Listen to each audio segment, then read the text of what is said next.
Assalamualaikum warahmatullahi wabarakatuh. Waalaikumsalam warahmatullahi wabarakatuh. Alhamdulillah wa syukurillah la haula wa la quwata illa billah. Puji syukur kepada Allah sehingga pada hari ini kita bisa berkumpul bersama dalam acara kegiatan RTL rencana tindak lanjut tugas dari BKG PJOK Kabupaten Batang diseminasi kelas 2. Salawat dan salam selalu tercurah kepada junjungan Nabi kita Nabi Agung Muhammad SAW. Semoga kita mendapat syafaatnya di hari akhir. Bapak Ibu yang saya hormati serta siswa-siswi SMA Negeri Bandar yang saya cintai dan saya banggakan, pada pagi hari ini saya akan mempresentasikan sebuah program kegiatan RTL, yaitu rencana tindak lanjut dari tugas diseminasi PJOK Kabupaten Batang kelas 2. Rencana tindak lanjut adalah sebuah tugas untuk sebelum masuk ke aksi nyata. Jadi saya mempresentasikan sebuah program, yang program ini nanti akan kita jalankan di sekolah kita. Kemarin saya sudah berhubungan dengan kepala sekolah, juga sudah menghubungi kelompok belajar yang ada di Bandar. Kita nantinya akan melaksanakan sebuah program yang namanya Jusdasi.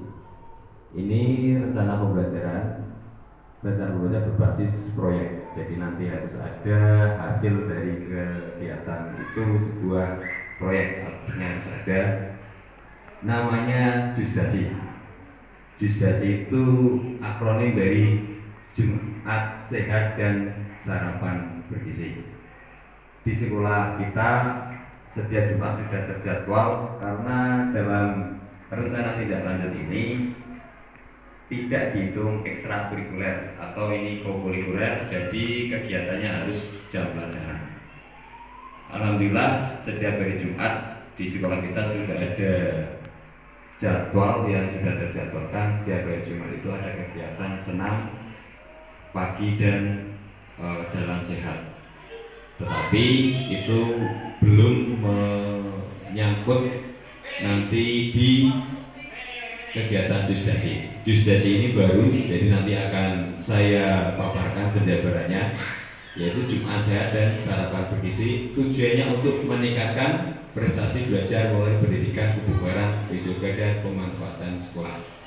Jadi setelah kita nanti menjalankan proyek atau program ini, harapannya kebugaran dari siswa meningkat dengan kegiatan senamnya atau jalan-jalannya, serta ada sarapan bergizinya. Jadi kegiatannya selain senam dan jalan sehat, juga ada kegiatan sarapan bergizi.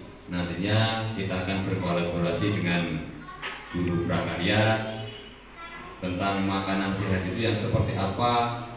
Setiap anak harus mengkonsumsi karbohidrat minimal berapa, sayurnya seperti apa, seratnya seperti apa. Nanti akan kita berkolaborasi dengan guru prakarya dalam lingkup atau wadah kolaborasi antara guru PJOK dan prakarya di SMP Negeri 4 Bandar. Ya, latar belakang yang utama, di SMP Negeri 4 Bandar ini memiliki banyak aset, yang mana aset tersebut dapat dimanfaatkan untuk menyelenggarakan pembelajaran yang berpihak pada murid sehingga minat dan bakat anak tersalurkan. Aset di sini yang dimaksudkan adalah segala sesuatu yang kita miliki yang dapat dimanfaatkan untuk peningkatan kegiatan pembelajaran, baik dari ada manusia itu ada guru, ada siswa, ada kepala sekolah, atau aset barang atau peralatan, aset politik, aset sosial. Nanti akan kita jabarkan satu-satu manfaatnya, dan itu adalah pengertian dari aset yang ada di sini. Melalui pelajaran PJOK dengan didukung mata pelajaran lain, di antara perkaranya dengan pemanfaatan aset fisik, sekolah yang dimiliki sangat diperlukan program fisik untuk menumbuhkan student agency. Nah, intinya di student agency. Student agency itu adalah proses pembelajaran yang memberi kesempatan kepada anak untuk belajar secara lebih aktif lagi. Lebih aktif, anak nanti bisa berperan lebih, bukan hanya sekedar menerima dari guru, tapi anak lebih berperan aktif. Di sekolah kita, alhamdulillah kegiatan-kegiatan yang berbasis kesiswaan, contoh misal OSIS, pramuka sudah bisa berjalan dengan mandiri, sudah ada organisasinya, sudah berjalan dengan baik. Nah, itu termasuk nanti akan dikembangkan dalam kegiatan ini untuk menyiapkan segala sesuatunya.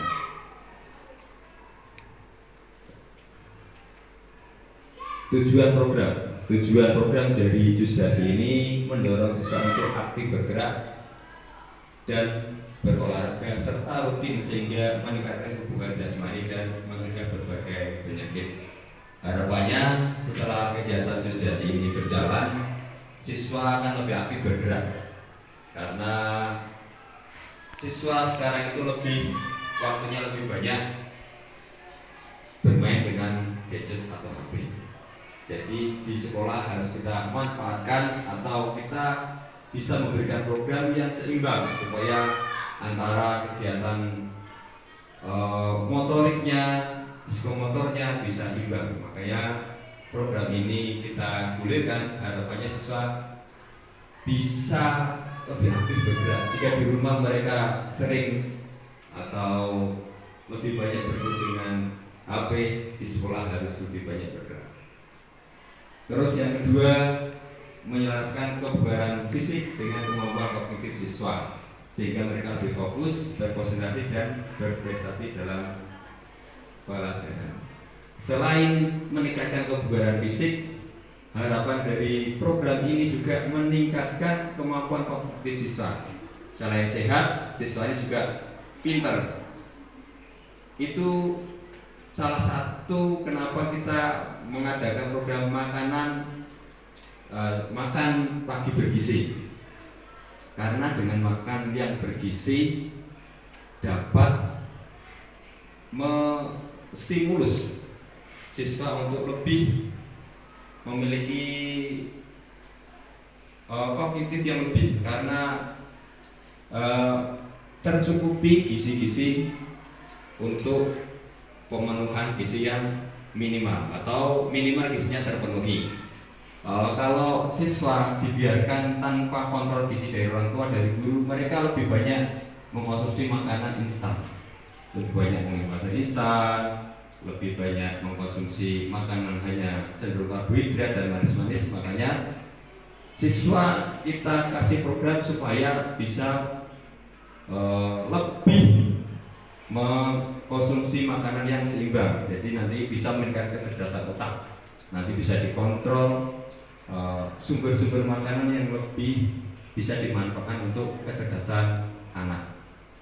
Terus tujuan yang ketiga, membentuk pola hidup sehat sejak dini. Nah, pola hidup sehat itu harus sejak dini, karena kalau dari kecil pola hidupnya sudah tidak sehat, tidak teratur, kemungkinan ketika mereka sudah besar juga gaya hidupnya tidak sehat. Kita harus kenalkan anak sejak dini apa yang mereka butuhkan, bukan apa yang mereka sukai. Jadi pada siswa kita memberitahu, mengedukasi apa yang mereka butuhkan. Mereka harus makan seperti apa, pola geraknya seperti apa, istirahat yang cukup bagaimana, aktivitas fisik yang bagus itu apa. Kita harus kenalkan sejak dini. Kalau dari sini sudah tertata, sudah diperkenalkan, harapannya ketika sudah besar nanti pola hidup itu akan melekat, jadi sudah otomatisasi. Terus tujuan program ini yang keempat selanjutnya itu mengajarkan nilai kerjasama, sportivitas dan disiplin. Karena nanti kegiatan ini melibatkan siswa, mereka harus bekerja sama, berkolaborasi dengan siswa yang lain untuk menyiapkan kegiatan dari perencanaan, terus evaluasi, terus pelaksanaan. Jadi ini harapannya siswa bisa bekerja sama untuk menyelenggarakan sebuah kegiatan dari awal sampai akhir. Capaian langkah-langkah dan hasil yang diharapkan. Setelah kegiatan ini, nanti apa yang menjadi harapan program ini yang harus dicapai? Yang pertama, capaian yang pertama itu peningkatan kebugaran siswa yang terukur melalui tes kebugaran berkala. Nanti di dalam program ini ada kegiatan tes berkala. Tes berkala itu untuk memantau kebugaran siswa dari waktu ke waktu. Nanti ada tabelnya, ada alat ukurnya. Jadi nanti kita merujuk, saya sudah siapkan nanti alat ukurnya. Setiap siswa nanti memiliki kebugaran di tingkat apa. Siswa itu memiliki kebugaran yang bagus, yang kurang, atau yang sangat kurang. Ada 3 kategori. Terus meningkatkan nilai akademik dan konsentrasi siswa. Dalam program ini yang harus tercapai atau tujuannya yaitu meningkatkan nilai akademik juga. Harapannya karena mereka menerapkan pola hidup sehat dan makan yang bergizi, kebutuhan nutrisi otak terpenuhi, harapannya siswa dapat prestasi belajarnya lebih bagus lagi serta meningkatkan nilai kognitifnya atau nilai mata pelajarannya. Terus terbentuknya kebiasaan hidup sehat. Otomatis setelah program ini berjalan, harapannya atau tujuan yang dicapai yaitu siswa harus bisa hidup sehat. Langkah-langkahnya kemarin saya sudah menghubungi kepala sekolah serta berkolaborasi dengan guru prakarya untuk adanya kegiatan ini supaya bisa terrealisasi. Terus merencanakan program dengan komunitas belajar. Di sini sudah ada komunitas belajar yang baru dari masih dalam tahapan inisiasi, yaitu nama dari komunitas belajar di SMP 4 adalah Kopdar. Kopdar itu akronim dari Komunitas Belajar SMP Negeri 4 Bandar. Terus langkah-langkah selanjutnya khusus yang kelas tinggi nanti hasil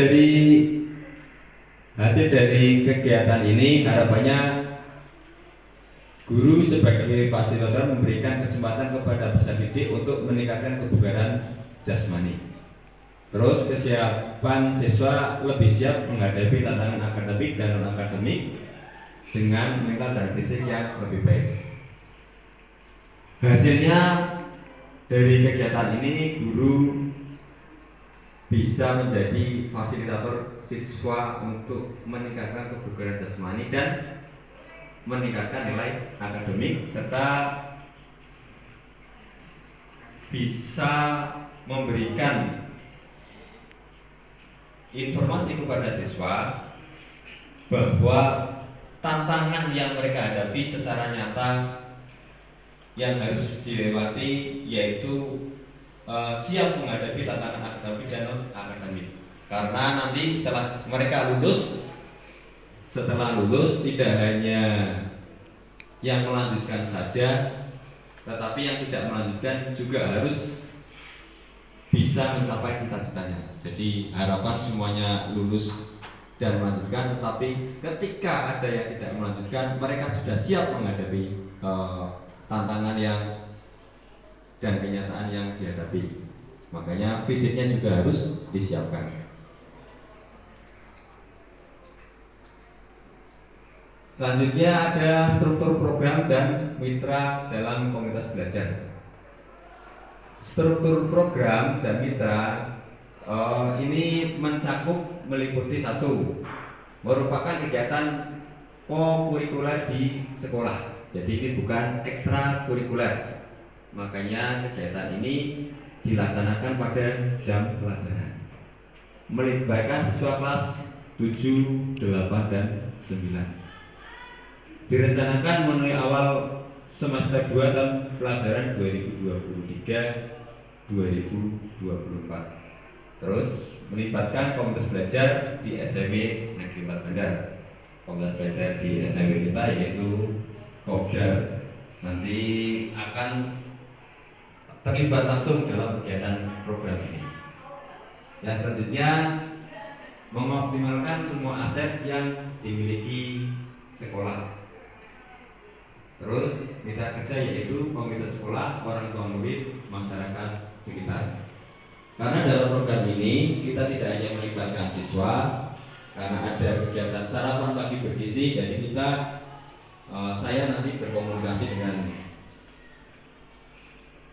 komite sekolah untuk memaparkan program ini, serta orang tua juga kita akan memberitahu kepada orang tua, kita akan berkomunikasi kepada orang tua, karena kegiatan ini tidak bisa berjalan tanpa dukungan dari orang tua, karena orang tua nanti harus menyiapkan makanannya yang harus dibawa siswa. Harapannya setelah kita bisa berkomunikasi dengan orang tua sudah tahu atau sudah mengerti tujuan dari program ini, mereka bisa mendukung